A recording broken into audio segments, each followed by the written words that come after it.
Parce que pour la petite histoire, après qu'il a donné cet écolage-là, en fait, pour lui, il y avait comme je lui étais redevable.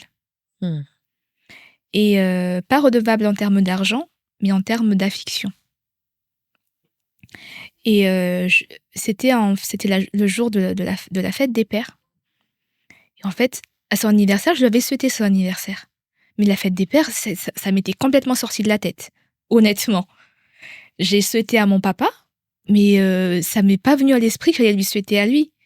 Et en fait, il attendait. Et pris sur son ego, en fait, il l'a très très mal pris. Et au lieu de s'en prendre à moi, il s'en est pris à ma mère. Mmh. Et ça, c'était quelque chose qu'il fallait pas faire. Parce qu'on touche pas à maman. Et puis, bah, quand maman, il a vu ça, elle était très très mal. Et je lui ai dit, mais montre-moi un peu ce qu'il t'a dit. Et en fait, il a dit, bah, ta fille, elle est mal élevée.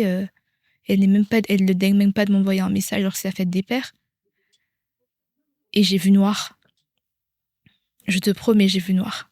Et en fait, j'ai pris mon téléphone, je lui ai envoyé un message.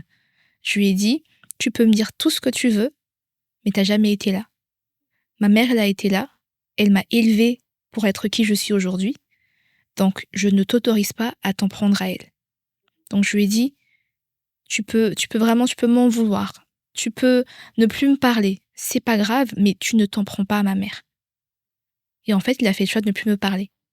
Et je me souviens, en 2016 ou 2015, ou 2014, il disait, bah, pour moi, c'est comme si t'étais morte.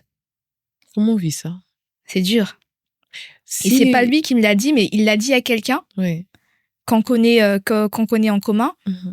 et qui m'a dit, bah, en fait, apparemment, pour lui, il n'a plus de fille, il n'a plus sa fille aînée. Et sur le coup, c'était la douche froide, parce que je me dis, bon, il y avait une colère, Mmh.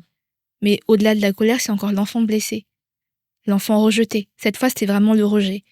Mon propre père me rejette.